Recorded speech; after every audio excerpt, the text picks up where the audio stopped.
اور اس میں پیشی اور پھر اس کی عزت خلافت کی، یہ سب چیزیں یہ احتساب ہی ہے۔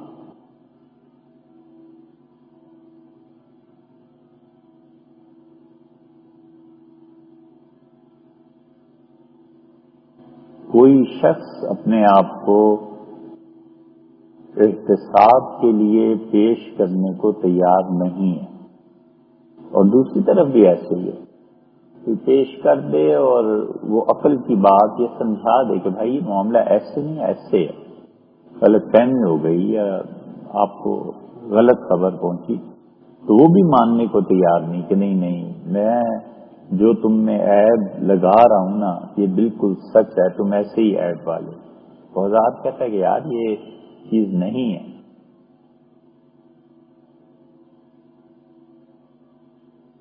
معاشرے میں احتساب کی روایت ہے ہی نہیں۔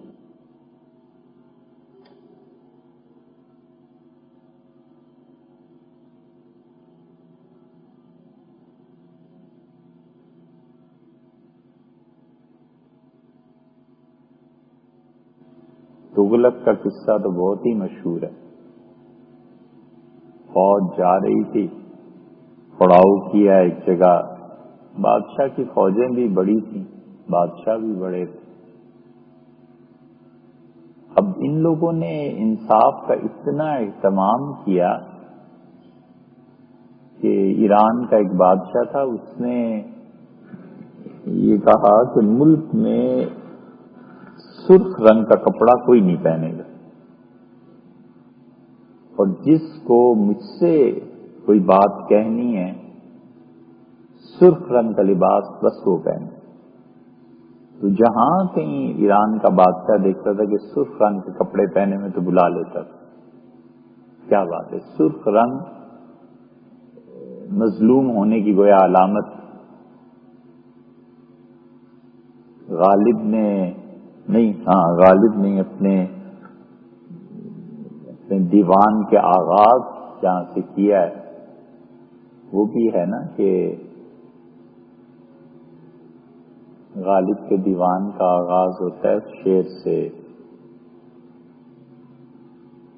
کعوے کعوے سخت جانی ہائے تنہائی نہ پوچھ، اس سے بھی پہلا شعر ہے۔ کاغذی ہے پے رہن ہر پے کرے تصویر، تصویر نے کاغذ کا لباس پہن رکھا ہے۔ تو وہ جو غالب نے کہا ہے کہ لباس تصویر نے پہن لیا ہے، کاغذ کو اوڑھ لیا ہے، ادھر حقیقت وہی ہے کہ ایران میں یہ سرخ لباس کا تھا تو بلا لیتے تھے، ہاں بھائی کہو کیا ہے۔ تغلق کے زمانے میں فوج نے قیام کیا اور عورت تھی آ کے جہاں سے فوج نے گزرنا تھا وہ پل پہ آ کے بیٹھ گئی، پل سے فوج گزر رہی تھی۔ تغلق جب سواری بادشاہ کی آئی تو کھڑی ہو گئی، ہاتھ ہلایا تو تغلق نے دیکھ لیا، بادشاہ نے محمد تغلق نے بلا لیا، پھر نیچے اترا، اس سے کہا بی بی کیا بات ہے؟ تو اس نے کہا کہ اس پل پہ یا اس پل پہ؟ تو تغلق سمجھ گیا کہ یہ مجھے دھمکی دے رہی ہے کہ یا تو انصاف اس پل پہ کر جاؤ، ورنہ وہ پل صراط جو ہے وہاں بھی تو آخر انصاف ہو گئی۔ تو اس نے کہا اسی پل پہ۔ اس نے کہا ایک گائے میں نے رکھی تھی، تمہارے فوجی رات اس گائے کو ذبح کر کے کھا گئے۔ تو اس نے وہیں روک دیا۔ ایک دن اور رات کا قیام ہوا لشکر کا، فوجی بلائے گئے، سزا دی گئی، پیسے دیے اس نے۔ پھر اگلے دن اس نے کہا کہ میں چاہوں اس پل پہ انصاف ہو گیا، کہاں جاؤ انصاف۔ اب اول تو احتساب نہیں، اور احتساب ہو تو مجرم کو سزا نہیں، جو اصل روح ہے اس کی سزا بھی تو ملے نا، جس نے یہ کام کیا۔ سزا ملتی نہیں، اس لیے اب یہ ساری دنیا نے دیکھا کہ ہمارے ملک میں جو دہشت گردی اور اس پہ کہا گیا کہ پھانسی کی سزا دے دیں، تو ان میں وہ لوگ بھی شامل تھے جنہیں 1990 میں 95 میں سزائے موت کورٹ نے دی.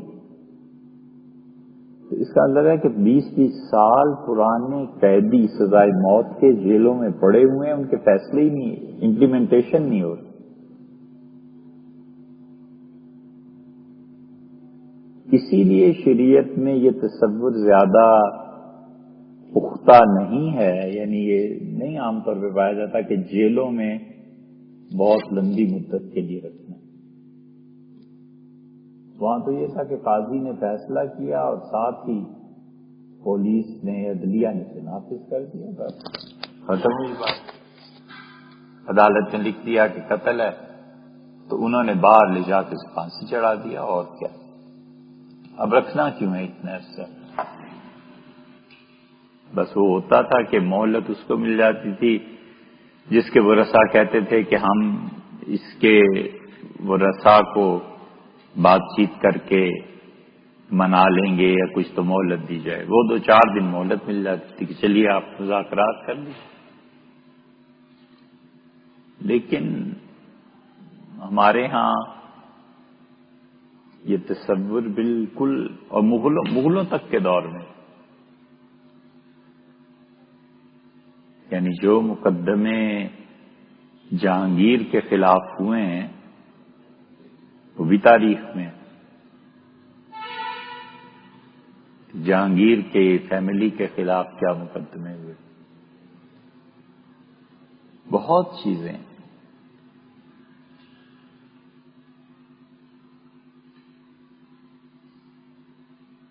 گوروں میں بھی ہے، جب سے یہ تہذیب اور تمدن اور یہ چیزیں اٹھی ہیں ان میں بھی بہت سی چیزیں ایسی پائی جاتی ہیں کہ عدالت کی طرف سے نوٹس آ گئی. امریکہ میں نے خود دیکھا، امریکن پریزیڈنٹ ریگن، اس نے محلے میں جو اپنا گھر بنایا تھا اس کا چھجا 2 انچ بعد عدالت نے نوٹس بھیج دیا کہ 2 انچ باہر کیوں ہے، بالکنی سارے محلے میں اتنی ہے اور تمہارے. تو اس نے پھر معذرت نامہ لکھا، توڑوایا اس کو، اور لکھا کہ میں نے ٹھیکیدار کو بتا دیا تھا، پھر میں نہیں تھا تو اس نے ایسے کیا میری غیر موجودگی میں، باقاعدہ معافی مانگی.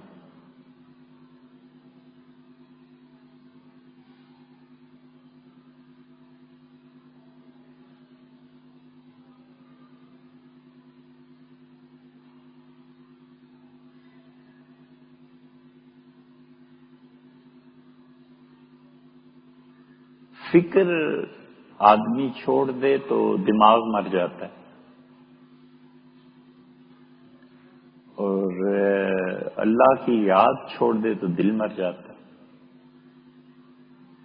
تو ہمارے ہاں یہ ذکر اور فکر رہا ہی نہیں. تو اس لیے جس قوم میں دل اور دماغ مر جائیں ان مردہ میتوں لاشوں کا کیا کرنا. ہمارے کتنے یعنی وہ لوگ ہیں جس کو آفیسر ہے ایک چھوٹے گریڈ سے لے کے اور بڑے گریڈ تک، کتنے افراد ہیں جو فکر میں ڈوبے ہوئے ہیں اور کتنے افراد ہیں جو ذکر میں ڈوبے ہوئے.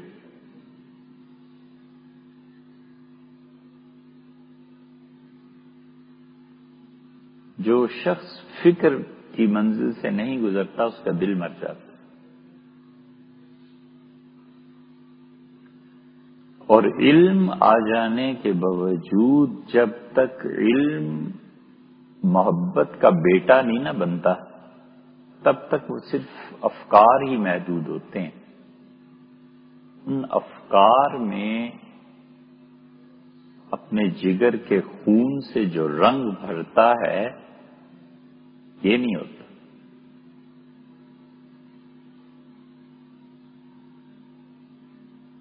فکر محدود ہو جاتی ہے، حکومت کیسے بچے؟ اس فکر پہ نہیں آتا کہ ریاست کیسے بچے، فکر اس سے بھی محدود ہو جاتی ہے کہ خاندان کیسے بچے، اور حکومت خاندان میں رہے۔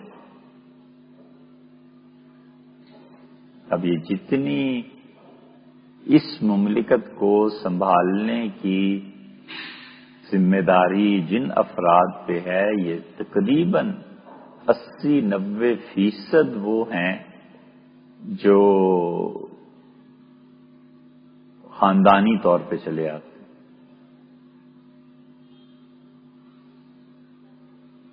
باپ ہے، اس کے بعد بیٹا ہے، بیٹے کے بعد پوتا ہے۔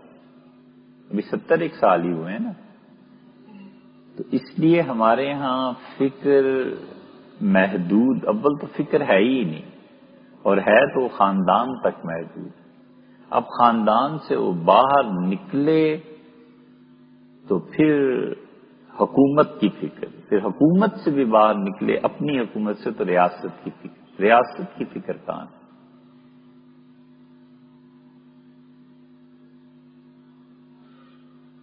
تو فکر جس آدمی میں نہ ہو اس کا دماغ مر جاتا ہے۔ تو مردہ دماغ کیا کرے گا؟ اسے دن میں 2 گھنٹے سوچنا ہے یہ کہ میری بیٹی، میرا بیٹا اس مملکت کو کیسے سنبھالیں، بچے کو بلاؤ، یہ بتاؤ، یہ بتاؤ، اچھا پیسہ کیسے بڑھایا جا سکتا ہے، پیسہ اتنا بڑھ جائے۔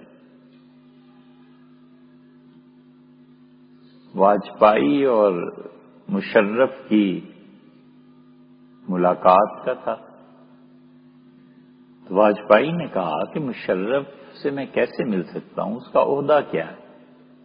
چیف ایگزیکٹو تو کمپنیز کے ہوتے ہیں، جو میرے عہدے میں برابر نہیں ہے میں کیسے ملوں؟ کشمیر کا مسئلہ بھی آنا تھا، یہ بھی تو یہی ہوا نا کہ اسمبلی سے پھر ووٹ لیا،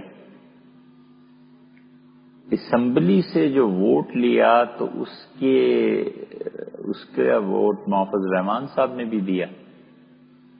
اس نے اس ووٹ کے شکریے میں ڈیرہ اسماعیل خان نے زمین دی وہاں کو بہت۔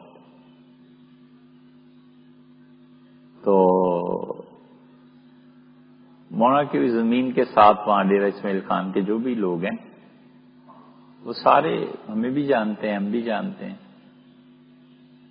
ان میں سے کسی کے گھر مولانا تشریف لے گئے تو مولانا نے سیاسی طور پہ جواب اچھا دیا۔ انہوں نے کہا جو آئندہ الیکشن ہوں گے تم مجھے پیسے دو گے لڑنے کے لیے؟ الیکشن کا خرچہ کدھر سے نکلے گا؟ تو اسی طرح نکلتا ہے، الیکشن میں کروڑوں روپے خرچ ہوتے ہیں، ہمیں خرچ کرنے پڑتے ہیں، پبلک دیتی نہیں پیسہ، تو پھر یہی زمینیں بیچ کے اور یہی پیسے لگائے جاتے ہیں الیکشن میں، کیسے لڑیں؟ تو یہ سیاسی طور پہ جواب ہے۔ اس لیے وہ فکر نہیں ہوتی نا کہ ریاست کیسے بچے۔ ریاست کی اگر فکر ہو تو ریاست کی بنیاد کیا ہے؟ انصاف ہے۔ ریاست کی بنیاد کا ایک نظریہ تعلیم ہے، ریاست کی بنیاد کا ایک تیسرا نظریہ معاش ہے۔ ایک پورا گروہ ہے اہل علم کا جو کہتا ہے کہ جس مملکت میں انصاف ہوگا وہ بچے گی، دوسرا کہتا ہے انصاف بعد کی بات ہے، پہلے تو تعلیم لاؤ، تیسرا گروہ کہتا ہے انصاف اور تعلیم دونوں کو چھوڑو، سب سے پہلے کھانے کی فکر کرو کہ کھانا کہاں سے۔ ایک اور گروہ بھی ہے یورپ، وہ کہتے ہیں صحت کی فکر کرو کہ انسان مرنے سے بچے۔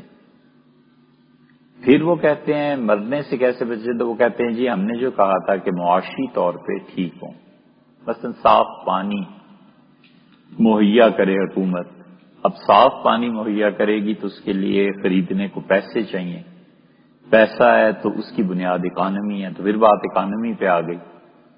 اب تعلیم کہتے ہیں تو تعلیم کی بنیاد بھی اکانومی ہے. اسکول جائے گا تو پیسے خرچ کرے گا، ملک کی اکانومی ٹھیک ہونی چاہیے. جو کہتے ہیں انصاف اور یہ چیزیں ہونی چاہیے، وہ اپنے معاملات میں چاہے دنیا بھر میں ظلم کریں، اپنے معاشرے میں انصاف رکھتے ہیں. علامہ اقبال کی یہ جاوید نامہ بڑی زبردست چیز ہے، اس کو پڑھنا چاہیے. دیکھیے آپ نے جاوید نامہ، اس میں جاوید نامہ کو پڑھنے سے صاف پتہ چلتا ہے کہ مولانا روم کی روح کہیں علامہ اقبال پہ چھا گئی ہے. وہ شعار جو ہیں ان کا رنگ بتاتا ہے کہ یہ مولانا روم ہے.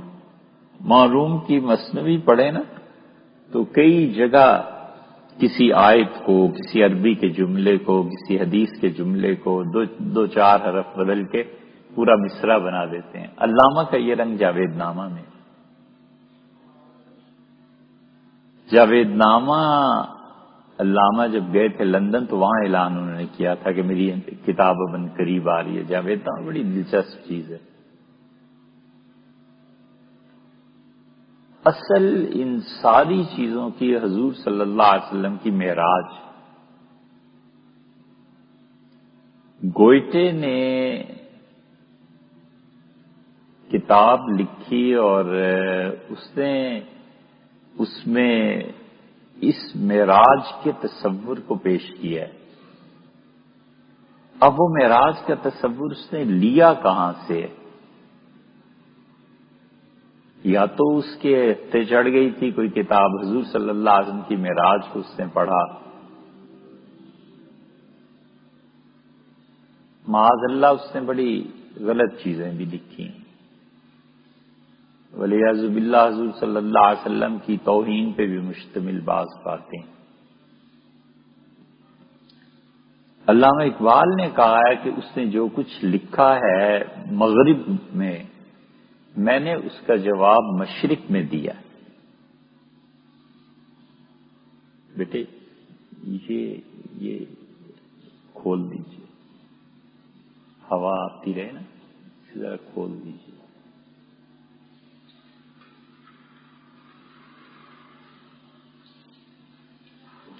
آپ انجوائے کریں. تو علامہ اقبال نے اس کا جواب دیا ہے کہ مشرق نے مغرب کو کیا جواب دیا. اس نے لکھا ہے کہ ویسٹ کی طرف سے ایسٹ کو توڑتا ہے. علامہ نے کہا ہے ایسٹ کی طرف سے ویسٹ کو پیغام.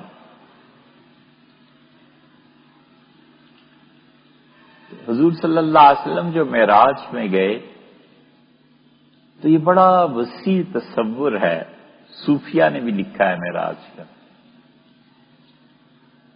ابن عربی رحمت اللہ نے اپنے متعلق لکھا ہے، انہیں پتہ نہیں 36 مرتبہ یا کتنی مرتبہ معراج کے اس سفر سے گزرنا پڑا. ابن عربی نے 36 مرتبہ شاید لکھا ہے کہ انہیں اس سفر میں جانا پڑا. مریخ پہ گئے، چاند پہ گئے، فلاں جگہ گئے. بایزید بستامی نے بھی لکھا ہے کہ مجھے بھی معراج ہوئی.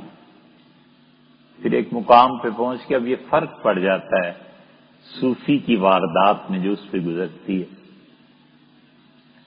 انہوں نے لکھا ہے میں معراج میں گیا اور ایک ایسے مقام پہ پہنچا. ابن عربی کہتے ہیں کہ ہر چیز مجھ پہ کھولی گئی. پھر ایک بڑا خوبصورت دروازہ تھا، میں نے اس کا کٹایا، میں نے کہا یہ بھی کھولو.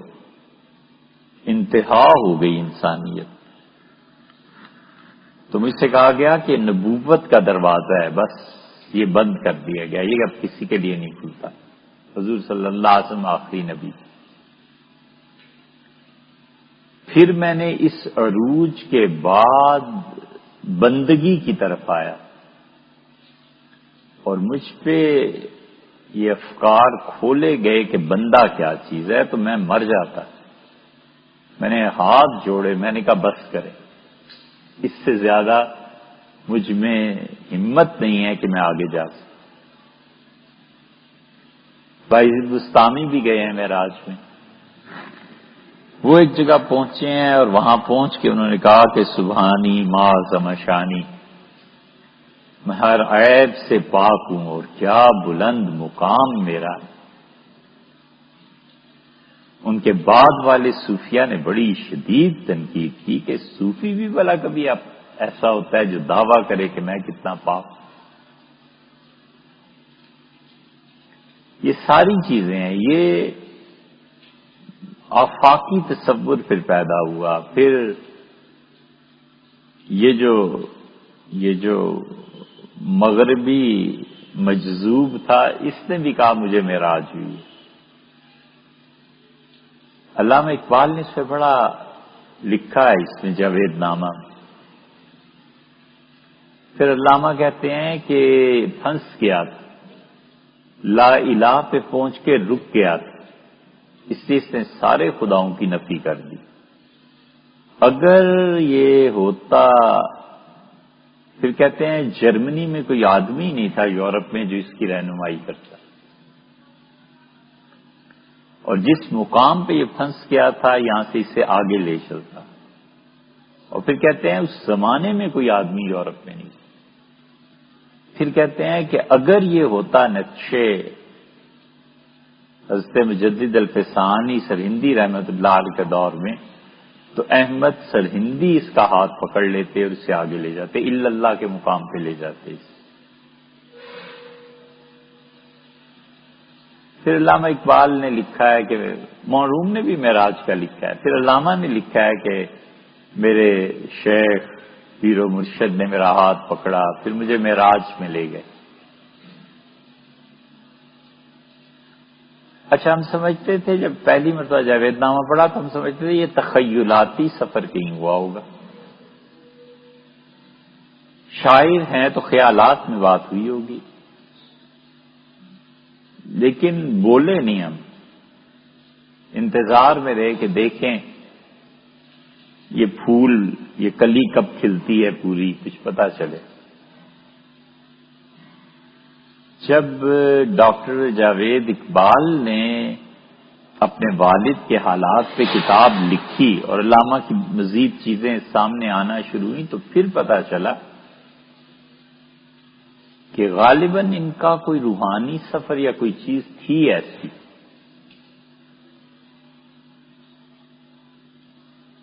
کیونکہ علی بخش جو ان کے خادم ہیں وہ کہتے ہیں کہ علامہ دھوتی باندھے اور بنیان پہنے بیٹھے رہتے تھے، روتے رہتے تھے درخت کے نیچے. محمد علی جوہر نے بھی لکھا ہے. انڈیا نے اب کتاب شائع کی ہے، کافی عرصہ سے ہو گیا، Nehru and his works, Gandhi and his works, شاید 90 جلدوں میں، بہت بڑی کتاب ہے. ہم اس کی تلاش میں ہیں کہ کہیں سے مل جائے لائبریری کے لیے. تو اس میں بھی علامہ کا ذکر ہے.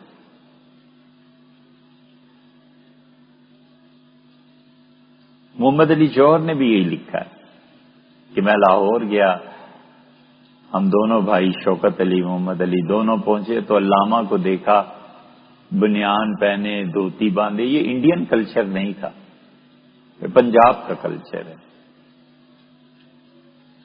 تو بیٹھے ہوئے ہیں، حقہ کشی ہو رہی ہے.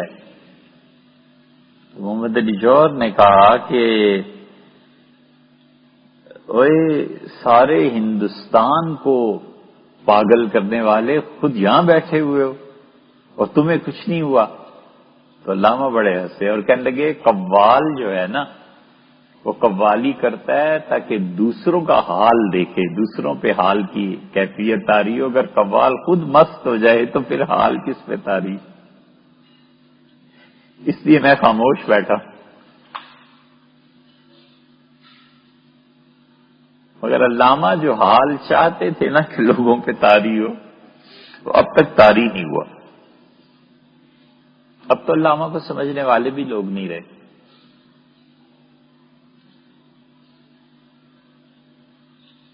ایسے نادر روزگار افراد کئی صدیوں میں پیدا ہوتے ہیں، کئی صدیوں. اسی لیے وفات سے پہلے بڑی دیر تک علی بخش نے لکھا دیکھتے بھی رہے، اور پھر انہوں نے کہا دیگر دانائے راز آیت کے نہ آیت، نسیم از حجاز آیت کے نہ آیت. صبح کی ٹھنڈی ہوا معلوم نہیں میرے بعد اب حرمین شریفین سے آئے گی کہ نہیں. اس کے آخر پہ کہا کہ دیگر دانائے راز آیت کے نہ آیت. پتہ نہیں اب کوئی خدا کی اس کائنات کو سمجھنے والا میرے جیسا دوسرا کبھی پیدا ہوگا یا نہیں ہوگا.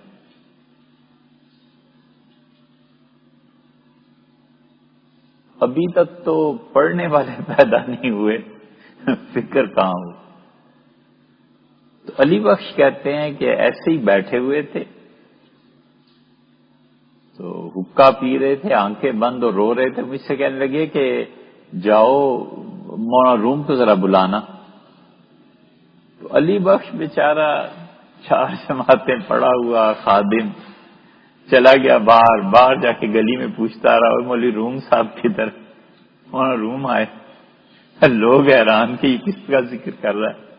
آ کے کہا کہ مولوی صاحب تو باہر کوئی نہیں نظر آئے. تو علامہ اس کیفیت سے باہر آ چکے تھے. ان کا بس ٹھیک. یہ ان کے بیٹے نے بھی لکھا ہے. تو اس کو پڑھ کے اندازہ ہوتا ہے کہ مطلب یہ اب بیچارہ علی بخش کیا جھوٹ بولے گا، اسے کیا پتا کہ یہ کیا چیز. تو یہ بیٹے نے بھی لکھا ہے کہ میں کالج سے آیا تو والد کا کشمیری تھے نا، سرخ اور تر بتر آنسوؤں سے. تو مجھ سے کہا کہ مولانا ابھی گئے ہیں بلاؤ. تو میں گیا باہر، پھر آیا، میں نے کہا کوئی نہیں. ان کا نہیں ابھی گئے ہیں دیکھو. تو کوئی نہ کوئی چیز ہوئی ہوگی ان کے ساتھ. اب اندازہ ہوتا ہے کہ معراج کا سفر شاید کوئی ہوا ہوگا. جاوید نامہ ہے بڑا دلچسپ. پہلے انہوں نے تمہید باندھی ہے. اس میں اس نے مغرب میں حضور صلی اللہ علیہ وسلم کی توہین کی ہے نا. علامہ نے اس میں 4 تختیوں کا ذکر کیا کہ لوح مسیح عیسیٰ علیہ السلام کی تختی پہ کیا لکھا ہے. پھر گوتم بدھ اس کی تختی پہ کیا لکھا ہے. پھر زرتشت اس کی تختی پہ کیا لکھا ہے. پھر حضور صلی اللہ علیہ وسلم کی تختی پہ کیا لکھا ہے. اس نے وہاں حضور صلی اللہ علیہ وسلم کے خلاف لکھا ہے. تو انہوں نے ابو جہل کا مرثیہ نقل کیا علامہ نے کہ ابو جہل روتا ہے، ابو جہل کی روح فریاد کر رہی ہے کہ اس کو دیکھو، اس نے کیا ظلم کیا ہے ہمارے ساتھ، لات و منات کو توڑ دیا ہے. پھر ابو جہل کی روح پکارتی ہے کہ لات و منات واپس آ جاؤ، تمہاری شکلیں اور بت نکال دیے گئے ہیں لیکن تمہاری یاد دلوں میں باقی ہے. یہ ایسی یاد آتی رہتی ہیں، آپ لوگوں کو بھی یاد آتی ہوں گی. وہ دکھا رہے تھے نا کہ الطاف بھائی کی تصویریں ساری اتار دی. تو مجھے یہ شعر بڑے یاد آئے کہ یہ لات و منات کی تصویریں اتار رہے ہو، دل سے یاد اس کی. یہ فاروق ستار نے بھی کہا نا. تو ایسی ہی سوچ میں آتی ہیں باتیں کہ دیکھو یہ علامہ نے جو کچھ کہا. تو ابو جہل کی روح نے فریاد بڑی کی ہے، بڑا پیٹا ہے ابو جہل. علامہ نے جاوید نامے میں پھر کچنر کی روح کا ذکر کیا. یہ کچنر آپ نے پڑھا ہے اسے؟ ہیں؟ مجھے اندازہ تھا آپ نے پڑھا ہو. کیا پڑھا ہے؟ ہاں لارڈ کچنر انگلینڈ کے بڑا ظالم آدمی تھا، بڑا ظالم جنرل تھا، فوج انڈیا میں بھی کمانڈر ان چیف رہا، یا ہندوستانیوں کو بہت مارا اس نے، افریقہ میں گیا وہاں بہت مارا۔ پہلی جنگ عظیم میں جو برطانیہ کے مظالم ہیں اس کا سہرا اس لارڈ کچنر کے سر۔ پہلی جنگ عظیم کو آپ نے تو پڑھا ہوگا، ہے نا، فرسٹ ورلڈ وار۔ اس کے بعد ہندوستان میں فرسٹ ورلڈ وار کے بعد جو ہمارے پولیٹیکل لیڈرز تھے وہ سمجھتے تھے برطانیہ اب گیا۔ اسی بنیاد پہ انہوں نے تحریک خلافت اٹھائی، سب کچھ کیا، پھر وہ ہوا بائیکاٹ، کیا تھا، ترک موالات، ہاں انگلش میں سے کیا کہتے ہیں، یہ عمران خان نے بھی اعلان کیا تھا، ڈس اوبیڈینس، نہیں اور بھی ایک نام ہے اس کا، سول وار، سول ڈس اوبیڈینس، یہ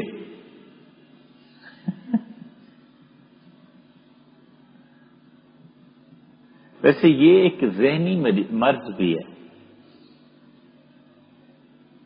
پتہ نہیں اسے نفسیات میں کیا کہتے ہوں گے، لیکن صوفیہ نے اس پہ بحث کی ہے۔ وہ کہتے ہیں کہ کبھی کبھی آدمی غرور کی ایک ایسی قسم میں مبتلا ہو جاتا ہے کہ وہ سمجھتا ہے کہ میں اتنا بڑا لیڈر بن گیا ہوں کہ میرے سامنے کے لوگ جس چیز سے وہ متاثر ہوتا ہے اس کو قبول کر لیں گے۔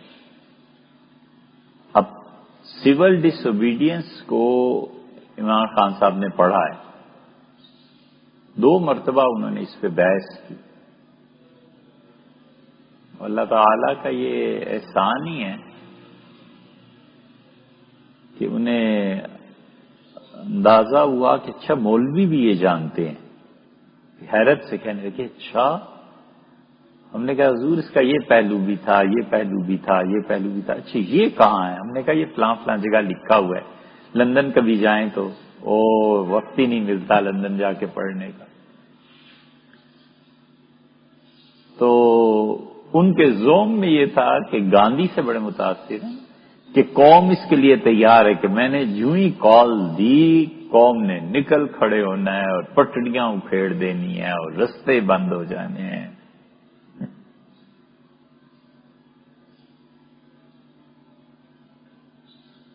اب جیسے لوگ جو اس کی تباہ کاریوں کو سمجھتے ہیں وہ بھی جذبات میں ایسے، ہم تو اچھل پڑے جب اس کی بات سنی تو اٹھ کے نیچے سے اوپر چلے گئے کہ یا اللہ یہ کیا ہو گیا، ملک میں ہوگا کیا؟ تھوڑی دیر بعد ہوش آیا کہ جن سے کہہ رہا ہے وہ سارے ہی مردہ ہیں۔ سول ڈس اوبیڈینس بہت بڑی چیز، ہندوستان ہل کے رہ گیا، قریب تھا کہ انگریزوں کے قدم اکھڑ جاتے۔ بہرحال تو لارڈ کچنر کا علامہ اقبال نے ذکر کیا ہے۔ لارڈ کچنر 1916 میں مر گیا، زار روس سے ملنے جا رہا تھا، خدا کو اس دنیا کی بھلائی مقصود تھی۔ لارڈ کچنر اگر ملتا جا کے زار روس سے، اور روس اور برطانیہ یہ دونوں مل جاتے، کوئی معاہدہ کر لیتے تو ترکی کی تباہی ہو جاتی اور ہندوستان کی تباہی ہو جاتی۔ اس کی وجہ یہ بھی ہے کہ ہندوستان اور روس کا زمینی رابطے موجود تھے۔ کراچی الگ اس لیے بھی نہیں ہو رہا کہ زمینی رابطے موجود ہیں، اور مشرقی پاکستان اس لیے بھی الگ ہو گیا کہ زمینی رابطے نہیں رہے، پہلے ہی نہیں تھے، یعنی اور وجوہ کے ساتھ ساتھ ایک وجہ یہ بھی۔ تو کچنر پہنچ نہیں سکا،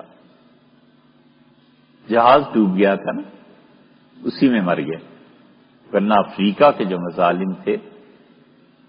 علامہ اقبال نے جاوید نامہ میں کچنر اور فرعون کی روحیں آپس میں ملی گئیں. تو کچنر نے جو کچھ فرعون سے کہا، فرعون نے اس سے کہا، یہ بھی نقل کیا.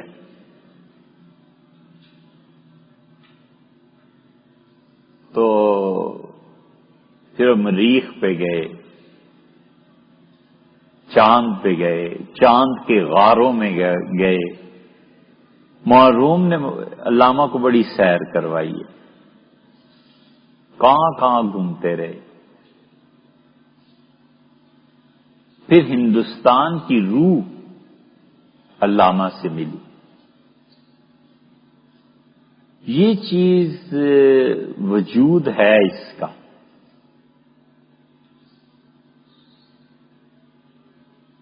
مثلاً الشفا اسپتال ہے، اس اسپتال کی ایک روح ہے. یہ جو مصر کے اہرام ہیں، ان کی ایک روح ہے. جس بلڈنگ میں ہم بیٹھے ہیں اس کی ایک روح ہے. اور جب یہ روح نکل جاتی ہے کسی بلڈنگ سے تو اہل نظر دیکھتے ہیں اور وہ کہتے ہیں کہ یہ بلڈنگ اب تباہ ہو جائے گی. دیکھ لیتے ہیں کہ روح اس کی نکل گئی تو کچھ ہی عرصے میں وہ بلڈنگ خود برباد ہو جاتی. اہرام روح کی مصر میں جو اہرام ہیں، اہرام مصر کی روح ہے. وہ روح کبھی نکلی تو اہرام ٹوٹ جائیں گے. اسی طرح بڑی بڑی بلڈنگز کی روح ہے. یہ آسمان جو قائم ہے، اللہ نے خود کہا ہے کہ ان امسکہما، اگر اس زمین اور آسمان کو اللہ تھام کے نہ رکھے، لا یعودہ حفظہما، ان دونوں کی نگرانی اللہ کو تھکاتی نہیں ہے. جب روح نکلی ان کی تو یہ ٹکرائیں گے آپس میں. اس ٹکرانے سے جو دھماکے ہوں گے دنیا میں وہ کیا ہوں گے؟ جو تباہیاں مچیں گی وہ کیا ہوں گے؟ اذا الشمس کورت، اور جو سورج کو لپیٹ دیا جائے گا تو سورج کی روح نکل جائے گی. اذا النجوم انکدرت، اور جب ستارے جھاڑ دیے جائیں گے. تو بلڈنگز کی بھی روح ہوتی ہے. تو علامہ نے وہاں پہ چاند کے غاروں کا لکھا ہے کہ وہاں گئے، وہاں ملاقات کرائی معروم نے. معروم کی بڑی تاریخ لکھی ہے. یہ جاوید نامہ پڑھنے کے قابل. آخر پھر انہوں نے ہندوستان کی روح سے ملاقات ہوئی کہ ہندوستان کی روح کیا کہتی.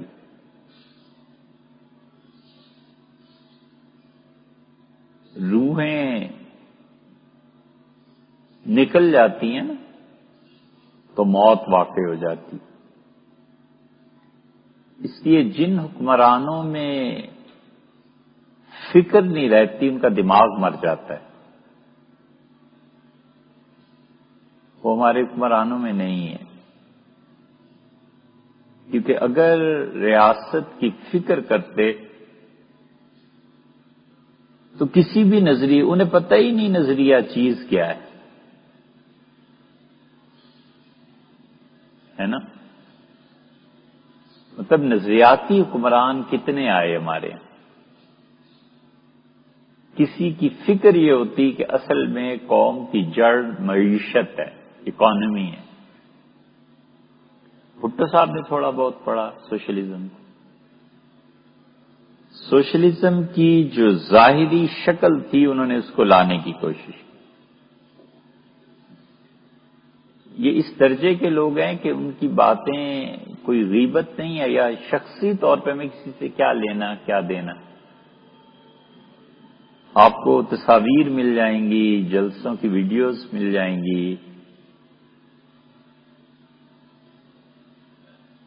آپ مسلم لیگ کے جلسے دیکھیں تقسیم کے پہلے کے، تو جناح صاحب جو تھے ان کی ایک آنکھ کی بینائی کمزور تھی تو وہ لگاتے تھے۔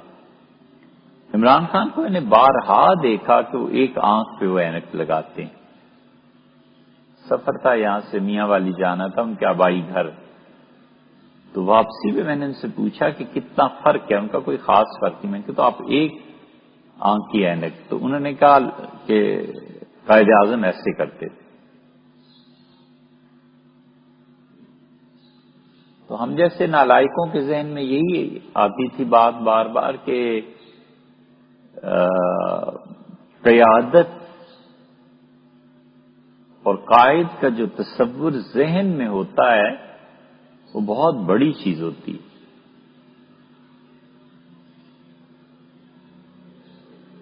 کسی نے کہا کہ بڑی تمنا ہے کہ حیدرآباد میں انتقال ہو،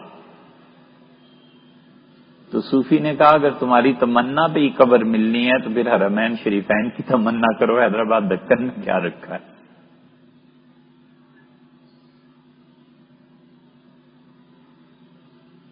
تو فکر کی پرواز کہاں تک پہنچتی ہے یہ بھی تو ایک بات ہے نا۔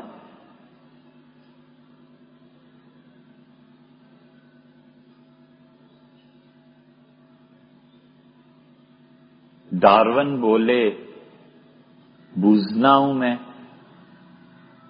منصور بولے خدا ہوں میں۔ ڈارون نے کہا ہم سب بندروں کی اولاد ہیں، حلاج منصور نے کہا میں خدا ہوں، ہنس کر بولے میرے ایک دوست۔ میرے ایک دوست نے کہا کہ ہنستے ہوئے دونوں کا تقابل کرتے ہوئے کہ ہنس کر بولے میرے ایک دوست، فکر ہر کس بقدر ہمت اوست، کہ آدمی کی جتنی ہمت ہوتی ہے نا اتنا ہی پرواز کرتا ہے۔ اس کی ہمت بندروں تک پہنچی اور اس کی ہمت خدا تک پہنچی۔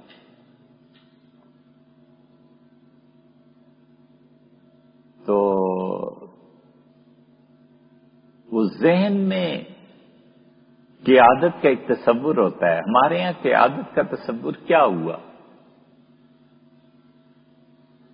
خود ریاست کی فکر کرنے والے لوگ، بھٹو صاحب نے کتنی فکر کی سوشلزم کمیونزم آ جائے، ہم نے ان کی اس فکر کے بعد یہ دیکھا کہ پڑھتے کہاں رہے۔ پھر ہم نے تحقیق کی تو معلوم ہوا کہ وہاں بھی آکسفورڈ میں بھی یہ چیزیں پڑھتے رہے، پھر غالباً امریکہ میں پڑھے ہیں، وہ اس میں بڑی مشہور یونیورسٹی فلسفی کے نام پہ ہے، برکلے کے افکار بہت بلند تھے، تو اس سے وہ متاثر ہوئے کہ کیسی مملکت بننی چاہیے،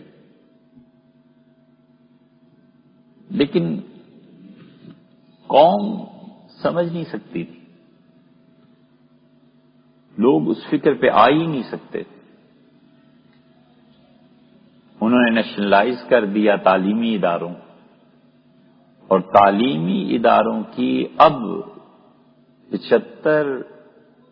40 سال کے بعد اب ہم اس اینڈ پہ کھڑے ہو کے دیکھیں نا کہ تعلیمی اداروں کو نیشنلائز کرنے کی وجہ سے جو تعلیم کی تباہی ہوئی وہ کیا تھی۔ اب ہم اس دہانے پہ کھڑے ہیں۔ ضیاء الحق صاحب نے زکوٰۃ کا نظام دیا اور مدارس کو زکوٰۃ دے دی۔ اس کا فائدہ یہ ہو گیا کہ مولوی چندہ کرنے سے رہ گئے، گورنمنٹ پیسے دے دیتی ہے، اور اس کی تباہی یہ ہوئی کہ چندہ کرتے تھے تو سالانہ جلسہ بھی ہوتا تھا، بتاتے تھے اتنے مولوی تیار ہوئے ہیں، اتنے حافظ تیار ہوئے ہیں، لوگ بھی آتے تھے۔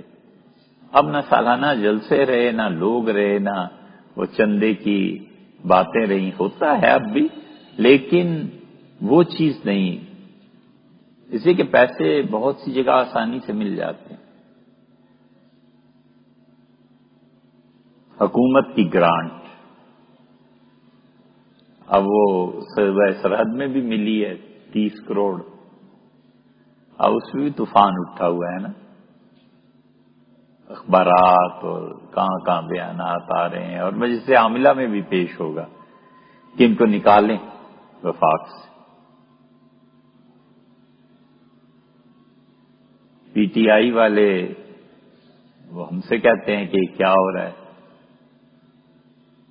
تو خٹک صاحب نے بھی کسی کے ذریعے بات کی، ہم نے کہا بس اتنی بات ہے کہ پی ٹی آئی پیسہ پھینک تماشا دیکھ، یہ کر کے اب کونے پہ کھڑی ہے، دیکھ رہے ہیں کہ اب ہو کیا رہا ہے، تو ہیں خوش اندر سے کہ ٹھیک ہے سیاسی پتہ پھینکا ہے، بقول ان کے ہم کامیاب ہوں گے اور آئندہ خیر یہ ایک سیاسی ناحیہ ہے، لیکن فکر مر جائے نا تو دماغ مر جاتا ہے، فکری طور پہ حکمران نہیں ہوئے۔ یہ جو آج کل ایم کیو ایم اور چیزیں ہو رہی ہیں، یہ جو باتیں آپ سے عرض کر رہے ہیں، یہ ان حالات کا نتیجہ ہے کہ فکر کتنی ہوئی، فکر نہ ہوئی تو دماغ مر گیا، فکر ہوتی تو کوئی حکمران سوچتا کہ اس ملک کے حالات اس وقت ٹھیک ہو سکتے ہیں جب ہم تعلیم پہ محنت کریں۔ انہوں نے ایک اور فکر اپنائی، انہوں نے کہا حالات اس وقت ٹھیک ہوں گے جب روڈز ٹھیک ہوں، جب عوام کی ٹریولنگ ٹھیک ہو، تو میٹرو بن گئی، سڑکیں بن گئی، یہ فکر ہے نا، یہ سوچ ہے۔ نواز شریف صاحب نے بڑی اچھی بات کہی، انہوں نے کہا میں سمجھتا ہوں کہ ملک کے حالات بدلیں گے جب کھیت سے لے کے فیکٹری تک روڈ پختہ ہوگی، تو یہ ایک فکر ہے ان کی، اچھی بری بات کی بات ہے، لیکن بہرحال ایک فکر ہے۔ کسی نے فکر نہیں کی کہ تعلیم نہیں ہے، اس کا بھی کچھ کرنا ہے، یعنی اگر کرتے کوئی بھی فکر کرتا تو بجٹ کم سے کم کچھ اور ہوتا۔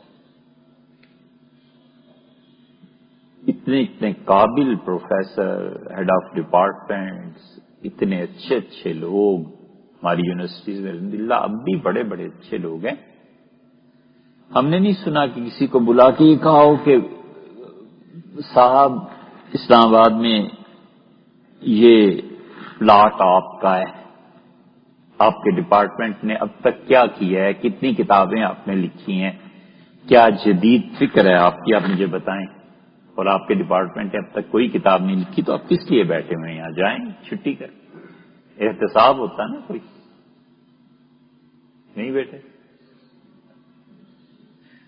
وہ بابا کو دیکھ رہے ہیں تو اس لیے بڑے بڑے اچھے لوگ بھی بیٹھے ہوئے ہیں، لیکن کوئی پوچھنے والا نہیں نا، یا تعلیم نہیں تھی تو دوسرا نظریہ ہوتا کہ اس ملک کے معاشی حالات درست، اور معاشی حالات کی تباہی کا اب یہ حال ہے کہ بینک میں اب جتنے صاف ادارے ہیں یا مالیاتی ادارے ہیں یا کمپنیز ہیں یا ایماندار لوگ ہیں، ان کے ایک ایک پائی کا بینک کا حساب، 1000 روپے بھی دینے ہیں تو چیک کٹ رہا ہے، اب آگے جاؤ تو 50,000 سے زیادہ کیش کراؤ تو اتنا ٹیکس ہے، تو سال کے آخر پہ پہنچ کے ہزاروں نہیں لاکھوں کا ٹیکس بن جاتا ہے۔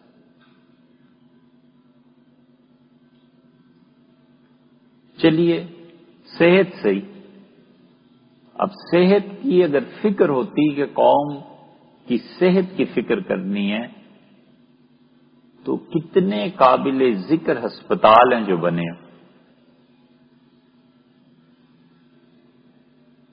اسلام اور دین کے نام پہ جو لوگ باتیں کرتے رہے، ضیاء الحق صاحب وغیرہ وغیرہ، اتنی زحمت گوارا نہیں کی کہ پورے ملک میں 2 4 5 7 ہسپتال صرف عورتوں کے لیے بنا دیتے۔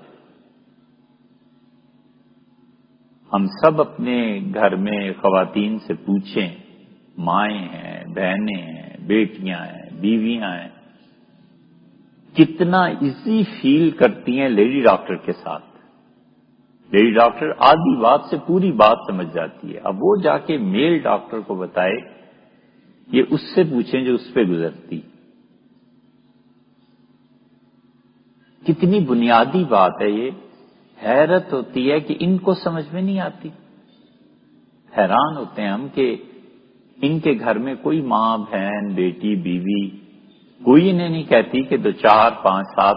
اسلام آباد میں کتنے اسپتال ہیں جو ایک اسپتال نہیں اسلام آباد میں جو صرف عورتوں کے لیے ہو. لیڈی ڈاکٹرز ہوں، نرسز ہوں، مرد نام کی کوئی چیز اس اسپتال میں ہو ہی نہ ہے. ہاں جی، اللہ کرے کبھی بنے. وجہ اس کی یہ ہے کہ سیاسی حکومتیں جب تبدیل ہوتی ہیں تو یہ اتنے بڑے بڑے منصوبے کھٹائی میں پڑ جاتے ہیں. اس لیے ہمارا اعتماد اٹھا ہوا ہے. پنڈی میں دیکھیں نا وہ اسپتال ایک بن رہا تھا، کئی مثالیں ایسی ملیں. پچھلی حکومت نے بڑا اچھا کام شروع کیا، سیاسی حکومت تبدیل ہوئی ان کا، ان پچھلوں کو تو چھوڑو نا. موٹر وے پہ آپ جاتے ہیں، نواز شریف صاحب نے اپنے پہلے دور میں اسے اس سے بھی وسیع رکھا تھا، بے نظیر آئی انہوں نے کاٹ دیا. اس کا نقصان اب سمجھ میں آتا ہے. اسی طرح ایک اسپتال پنڈی عیدگاہ کے قریب بن رہا تھا، بڑا اچھا ہے جی، ٹی بی ہاسپٹل شیخ جی شیخ رشید بنوا رہے تھے. پھر وہ سیاست کی نظر، تو اس لیے وہ اعتماد نہیں رہا. اسی ہم کہتے ہیں اللہ کرے بن جائے خواتین کا اسپتال، لیکن 39 اسپتال تو بہت اگلی نسلی کہیں دیکھے تو دیکھے، اور وہ بھی بشرطے کہ یاد رہے کس نے کیا وعدہ کیا. اسی طرح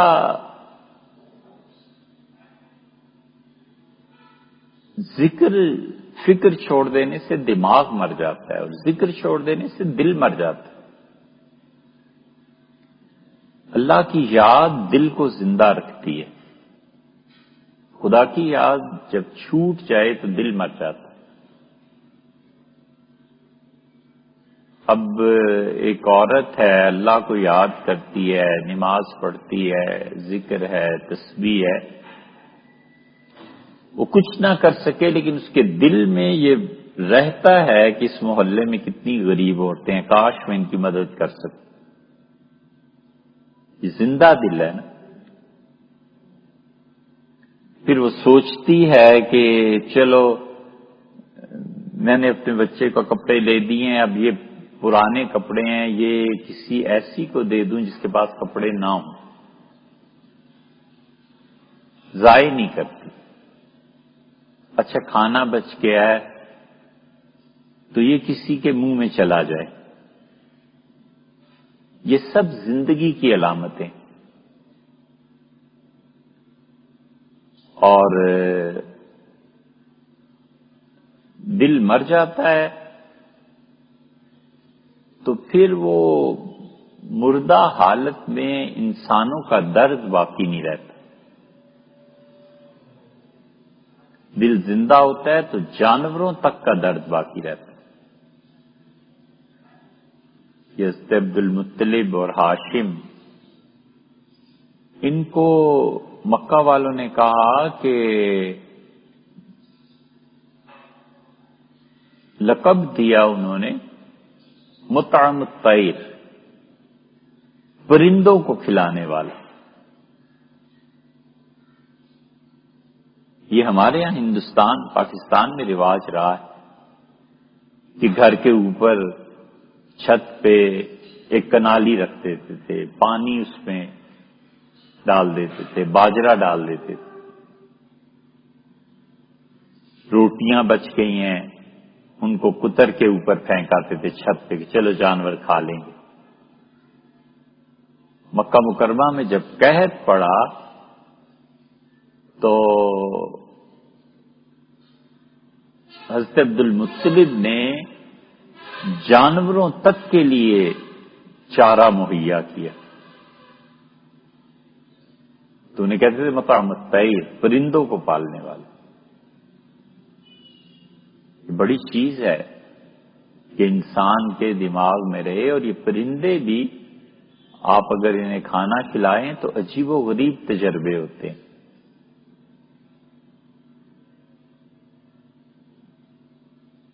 کھانا لگ گیا؟ اچھا. یہاں ہم نے پانی صاف روز رکھتے ہیں تو یہ دیکھو نالا بہ رہا ہے اور اتنی حیرت ہوتی ہے پرندے یہاں آ کے پانی پیتے ہیں نالے کے پانی کو چھوڑ کے. سمجھ میں یہی آیا کہ شاید یہ زیادہ صاف پانی ہوتا ہوگا. چڑیاں یہاں آ کے پانی پیتی ہیں. اور باجرہ رکھ دیتے ہیں تو عجیب چیز اللہ نے ان کی چونچ میں رکھی ہے. کئی مرتبہ وہ کنالی جب خالی ہو جاتی ہے تو اس میں باجرے کا چھلکا ہوتا ہے. وہ چھلکا باجرے کا کون کھاتا ہے؟ تو ظاہر ہے پھینک دیتے ہیں. اور گرمیوں میں یہ نہیں ہوتا. گرمیوں میں چڑیا آتی ہے سالم باجرہ کھا لیتی ہے اور سردیوں میں سالم کھا لیتی ہے اور گرمیوں میں آتی ہے اور ایسی مہارت سے چونچ مارتی ہے باجرے کے اتنے چھوٹے سے دانے پہ چھلکا الگ ہو جاتا ہے اور اندر سے کھا لیتی. تو خیال آیا کہ باجرے کا جو چھلکا ہے اس کی تاثیر گرم ہوتی ہوگی. سردیوں میں سے ضرورت ہوتی ہے کھا لیتی ہے, گرمیوں میں موسم ہی گرم ہوتا ہے چھوڑ دیتی.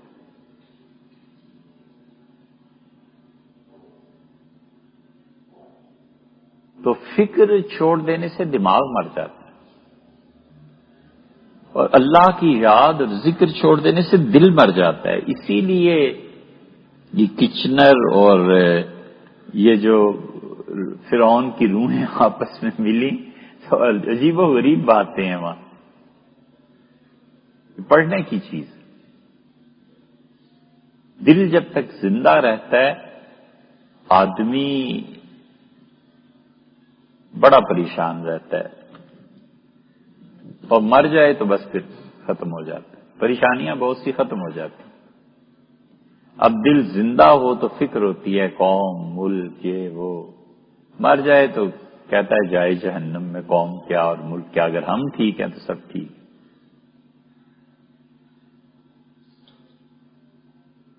فکر کے انداز پہ فرق پڑتا ہے,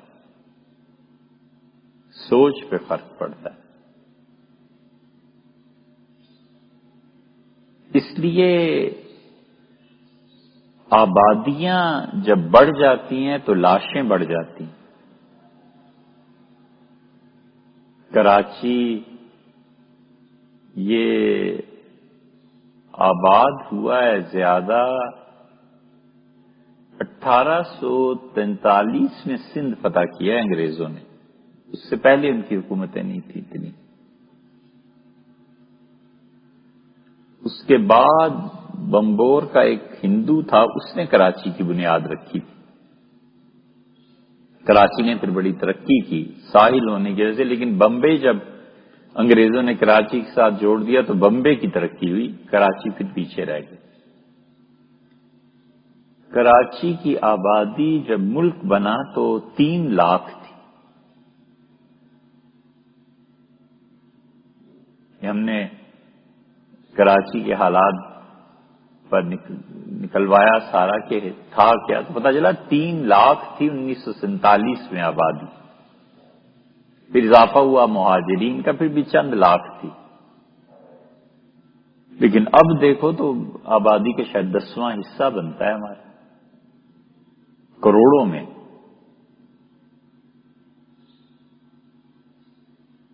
بجائے اس کے کہ نئے شہر آباد ہوتے, پرانے شہروں میں کچی آبادیاں قائم ہوئی اور کچی آبادیوں کو پھر سرٹیفکیٹس ملے. اب اللہ جانے یہ لوگ پڑھے لکھے نہیں تھے, انہیں کیا ہو گیا تھا کہ یہ نہیں سوچا کہ کچی آبادیاں جس شہر کے ساتھ قائم ہونا شروع ہو جائیں نا وہاں ہمیشہ جرائم بڑھتے ہیں, ہمیشہ جرائم پیشہ عناصر پرورش پاتے ہیں. موسم ہوتا ہے, موسم کے ساتھ جڑی بوٹیاں اگتی ہیں، کوئی بیج نہیں ڈالتا. موسم آتا ہے تو خود بخود گھاس پھوٹتی ہے. گرمیوں کا موسم شروع ہوتا ہے نا، تو جو بیج کسی نے دسمبر میں پھینک دیا تھا بیکار سمجھ کے، مارچ اپریل آتا ہے تو خود پھوٹتا ہے. اسی طرح انسان کے دلوں پہ بھی موسم آتے ہیں. ایک فلم دیکھ لی تھی، پتہ ہی نہیں اس فلم میں کیا ہے کیا نہیں. جب جوانی کا موسم آتا ہے نا تو پھر وہ شر کا بیج پھوٹتا ہے. پھر وہ سمجھاتا ہے کہ 5 سال پہلے جو کچھ دیکھا تھا یہ ہے. یہ مثالیں ہمارے یہ میڈیا کی مہربانی ہے کہ اب بچوں کو جلدی سمجھ میں آ جاتی ہیں. ایک بات کہیں سن لی تھی خیر کی، پھر موسم آتا ہے جب خیر اور نیکی کا، تو پھر وہ بات یاد آتی ہے کہ کسی مرد دانا نے یہ بات کہی تھی. موسم آتا ہے نا پھوٹنے کا.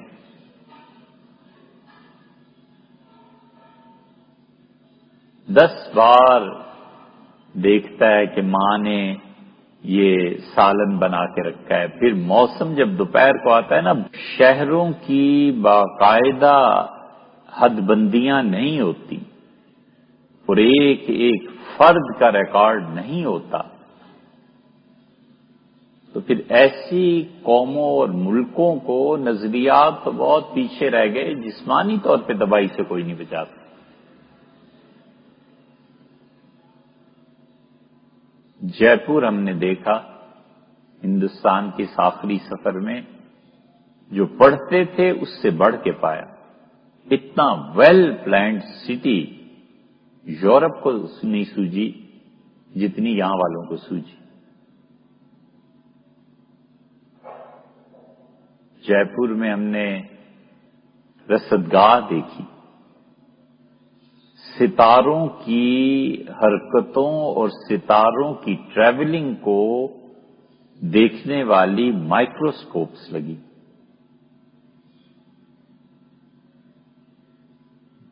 مان سنگھ نے قائم کیا تھا. مان سنگھ کی سکھ اولاد ابھی تک زندہ ہے، نسل چل رہی ہے. مان سنگھ کے وارثوں سے ملے تو انہیں بڑی حیرت ہوئی کہ پاکستان میں بھی کوئی مان سنگھ کو جانتا ہے. تو ہم نے کہا شکر ہے انہوں نے وہ ٹی وی کا وہ پروگرام نہیں دیکھے جس میں مان سنگھ کی کیا سے کیا درگت بنائی جاتی ہے. جاہل لوگ اب ایک دن جلال الدین اکبر کو دکھا رہے تھے، ایک دن شہزادہ سلیم جہانگیر کو دکھا رہے تھے،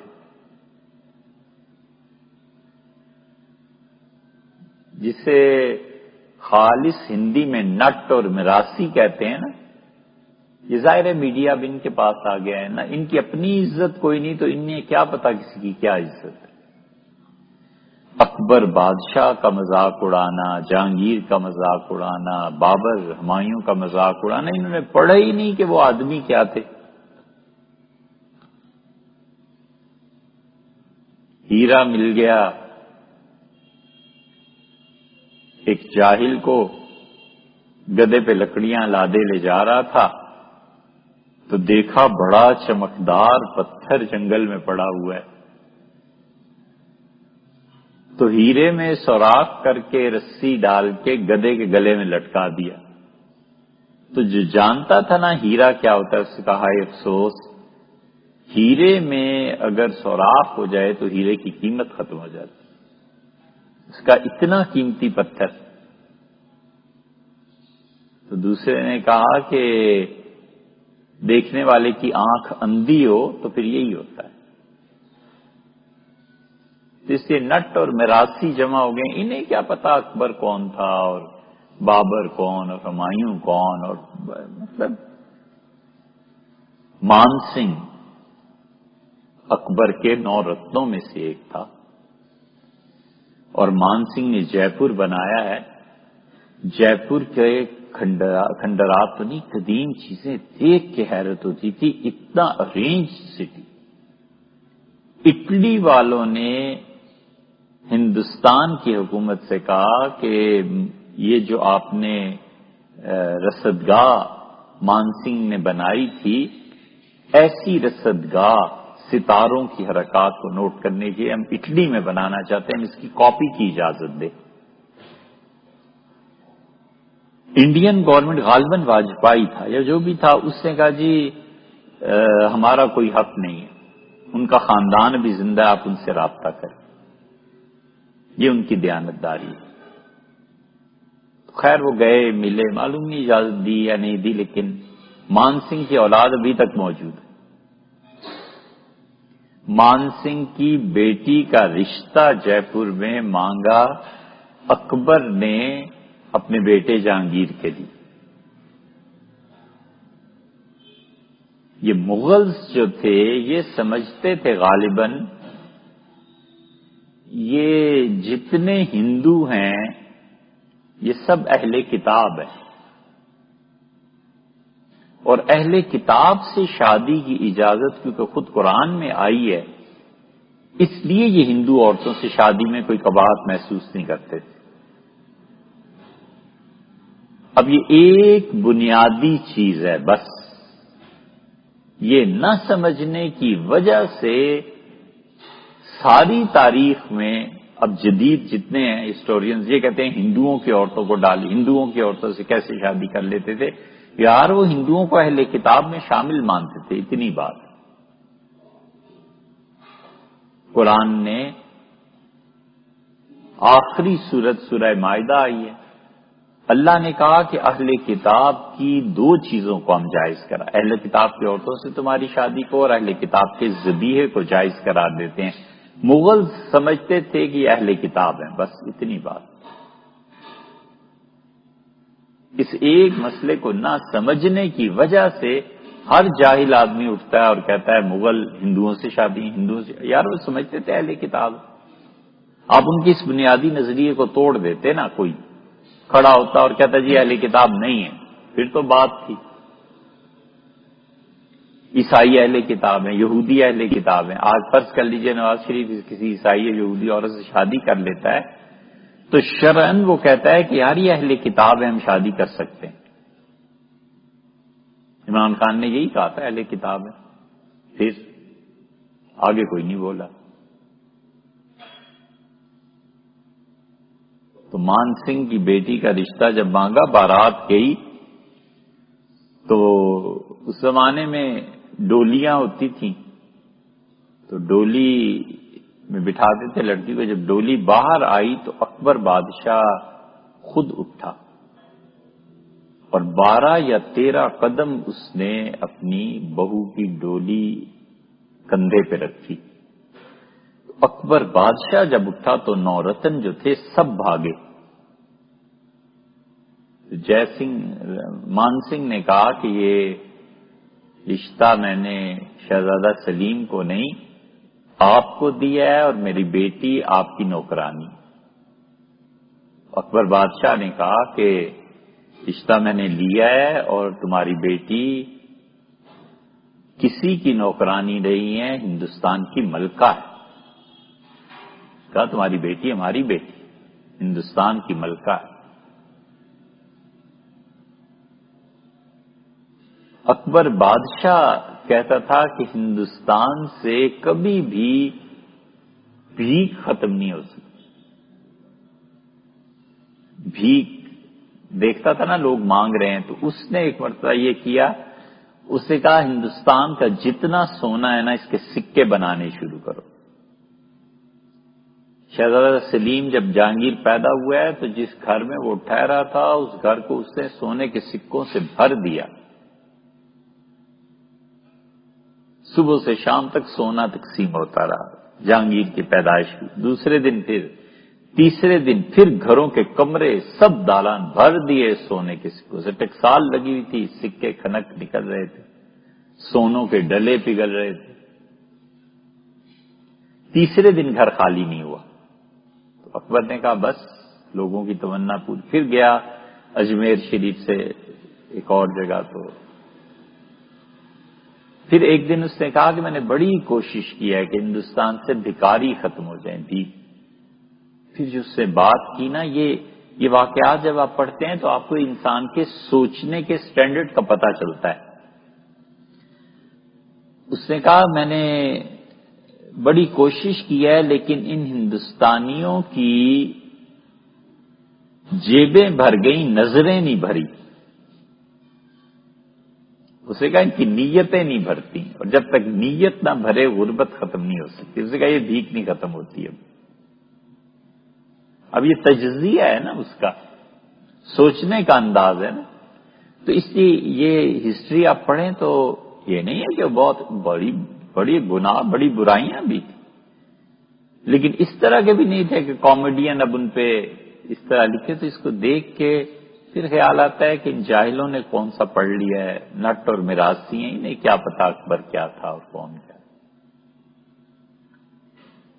تو اس لیے حکمران فکر کی بنیاد پہ چلے نا، تو پھر وہ یہی کر لے کہ یار ملک کا نظام اس وقت ٹھیک ہو سکتا ہے جب ہم معاش کو ٹھیک کریں. دوسرا نظریہ تعلیم ٹھیک کر سکتے. تیسرا نظریہ وہ کہتے ہیں کہ آپ تعلیم کو بھی چھوڑ دیں اور آپ اس کو بھی صحت کو لے لیں، صحت ٹھیک کر دے گی. لیکن بنیادی طور پہ یہ نظریات جو اہل علم کے ہیں ان کی پذیرائی ہی نہیں، جانتا ہی کوئی نہیں. اس لیے جب وہ پڑھتا نہیں، جانتا نہیں تو عمل کیسے کرے گا؟ اسے پتہ ہی نہیں.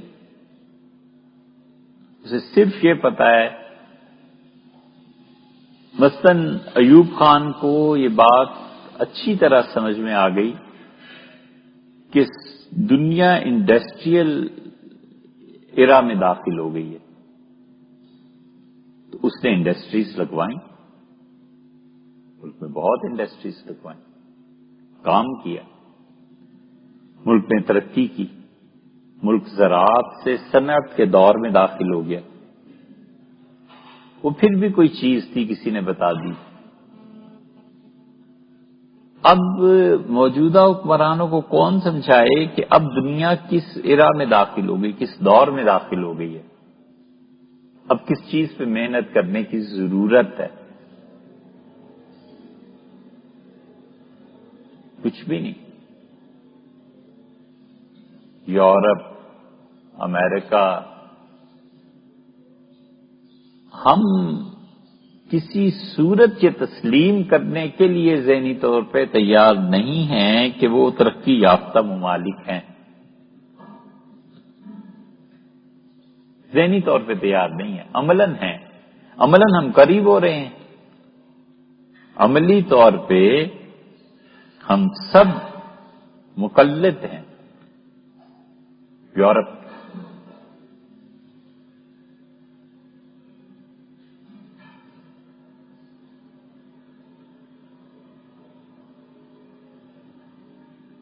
فکر نہ ہو تو دماغ مر جاتا ہے. خدا کی یاد نہ رہے تو دل مر جاتا ہے. عوام کی زندگی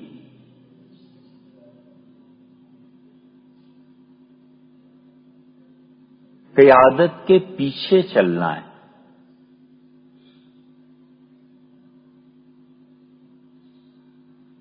پیروی کرنا ہے. اور اہل نظر اور قیادت کی زندگی پیروی نہیں، دید ہے، دیکھنا ہے. اس لیے جب تک کسی بھی چیز کی محبت علم کا بیٹا نہیں بن جاتی، تب تک انسان کو عرفان نصیب نہیں ہوتا۔ عوام کا دین تقلید ہے اور اہل نظر کا دین دید ہے، تو دیکھتا ہے پھر چلتا ہے۔ عوام سنتے ہیں پھر چلتے ہیں، اور جتنا سننے اور دیکھنے میں فرق ہے اتنا ہی فرق عوام اور قیادت میں ہو تب جا کر کہیں ترقی شروع ہوتی ہے۔ پھر کون؟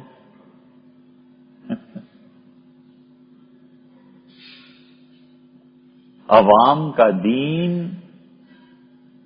پیروی اور تقلید ہے، اور وہ سننا ہے، اور قیادت اور اہل نظر کا دین دیکھنا ہے، اور جتنا فرق سننے اور دیکھنے میں ہے اتنا فرق جب تک عوام اور قیادت میں نہ ہو تب تک ترقی نہیں شروع ہوتی۔ اہل نظر اور قیادت دیکھتی ہے اور 100 سال بعد کی چیز اب دیکھ کے بتاتی ہے کہ یہ ہے۔ عوام اس کو سنتے ہیں اور سننے کے بعد اگر اس کی مان جائیں تو یہ ترقی کا سفر شروع ہوا۔ اور جہاں پر قیادت خود یورپ سے سن کے، اور وہ بھی سننا بھی نہیں، جو تھوڑا بہت کچا پکا سمجھ میں آیا وہ قیادت نے اپنے عوام کو منتقل کر دیا، تو وہاں ترقی کیا مانے بھئی؟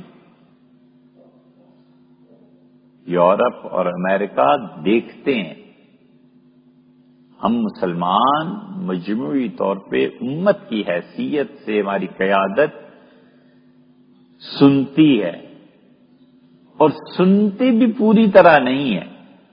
صوفیہ کیا ایک مکاشفہ ہوتا ہے، ایک واقعہ ہوتا ہے۔ صوفی پر کبھی واقعہ طاری ہوتا ہے، مکاشفے میں وہ ڈوب جاتا ہے، گرد و پیش کی دنیا سے کٹ جاتا ہے۔ واقعہ یہ ہوتا ہے کہ کچھ جاگ رہا ہوتا ہے، کچھ سو رہا ہوتا ہے۔ اس عالم میں جو خواب دیکھتا ہے، جو چیز دیکھتا ہے، جو سنتا ہے، یہ واقعہ ہے، مکاشفہ نہیں ہے۔ ہماری قیادت واقعہ میں ہوتی ہے، سو رہے ہیں، جاگ رہے ہیں، جو دنیا کہہ رہی ہے اس کو کچھ سن رہے ہیں، کچھ نہیں سن رہے۔ جب صحیح طرح بیدار ہوتے ہیں تو پھر عوام کو وہ پتہ نہیں سنا ہے کہ نہیں سنا، وہ بتاتے ہیں کہ یہ کرو۔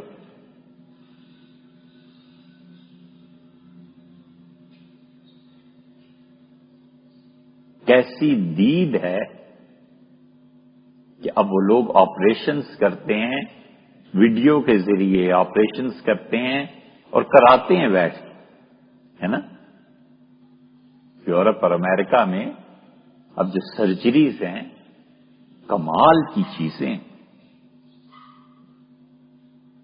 وہ دیکھتے ہیں کہ دنیا میں کیا ہونے والا ہے، 50 سال بعد کیا ہوگا، 100 سال بعد کیا ہو سکتا ہے۔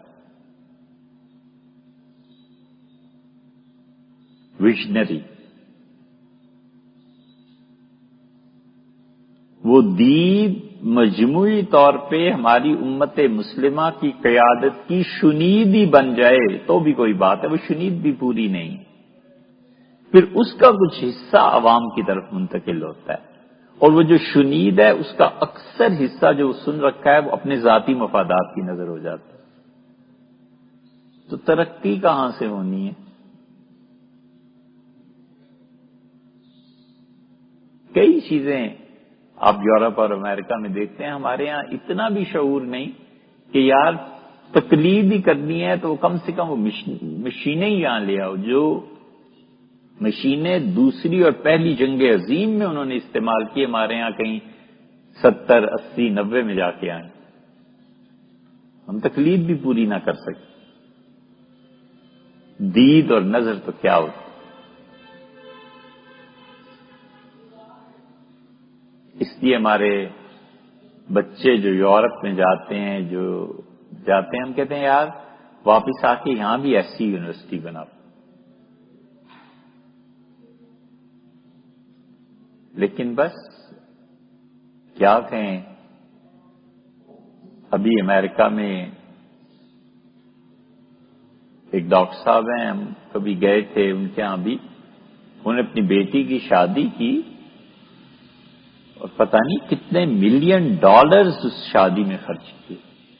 آئی تھی خبر یہاں ہے نا، ہے کچھ آپ کو پتا؟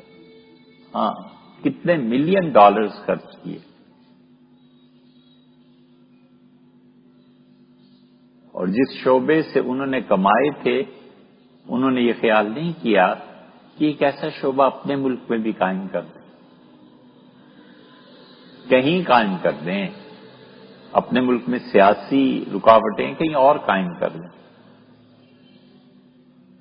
شفا اسپتال پہ لوگ بہت تنقید کرتے ہیں، لیکن اس کا دوسرا پہلو یہ بھی ہے کہ جتنے وہ پیسے لیتے ہیں علاج میں بہت سی چیزوں میں وہ اتنی سہولتیں بھی مہیا کرتے ہیں.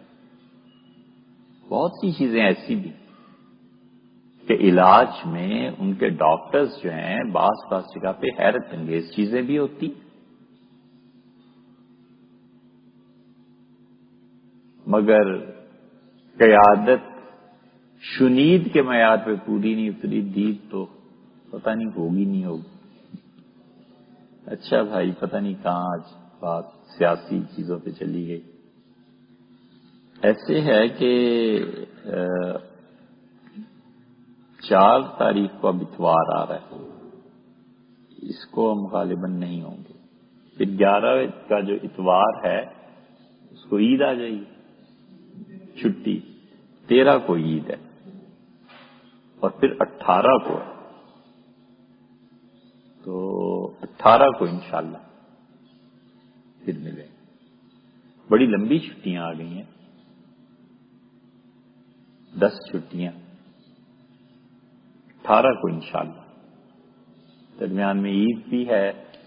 پھر عید سے پہلے جو اتوار ہے اس کی ایک وجہ یہ بھی ہے کہ لوگ سب وہ چھٹی کا دن ہوگا نا، تو قربانی جانور خریدنا اس میں مصروفیت ہوگی. 18 کو انشاءاللہ، 18 ستمبر کو سردی ہو جائے گی. ستمبر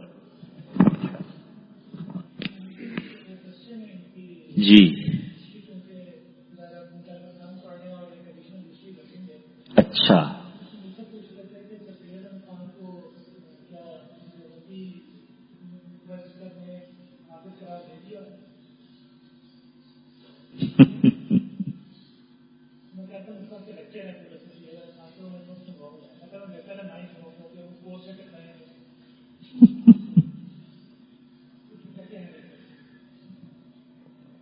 جی بیٹے، حقیقت یہ ہے کہ سر سید نے جو چیزیں پیش کی تھی نا، ان میں سے بعض افکار ایسے تھے جو اہل السنہ کے مسلمہ عقائد سے ٹکراتے تھے، خاص طور پہ معجزات اور کرامات کے باب میں. انہوں نے جو تفسیر لکھی ہے وہ اب بھی موجود ہے، آپ پڑھ لیں. تو وہ معجزات کا مسلسل انکار کرتے ہی تھے.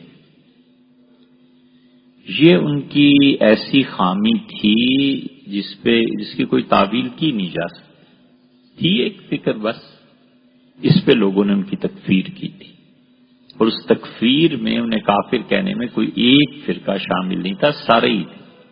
شیعہ، دیوبندی، بریلوی، جس کا جتنا وجود تھا سب نے فتویٰ یہی دیا. اہل حدیث جتنے اس وقت تھے.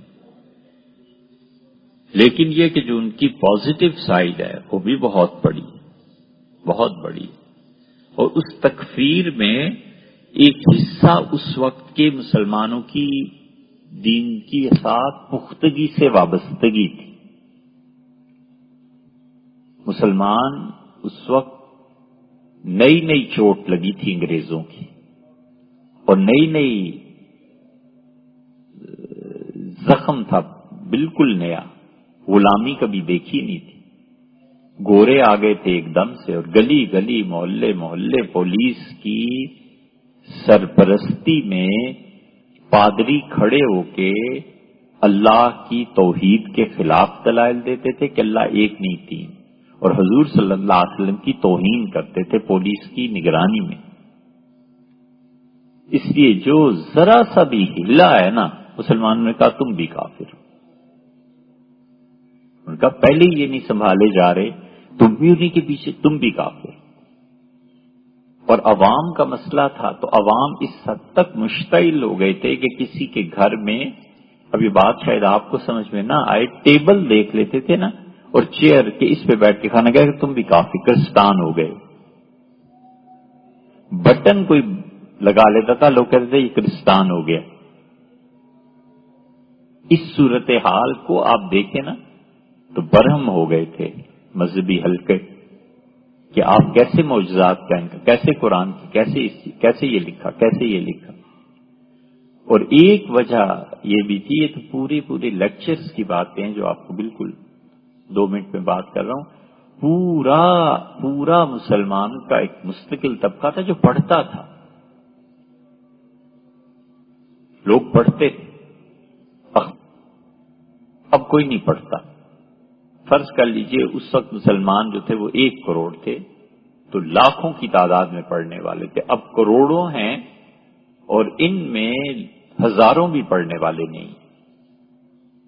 اس وقت ٹوٹل آبادی کا مثلا 10% پڑھتا تھا، اب ٹوٹل آبادی کا 2% بھی نہیں پڑھتا.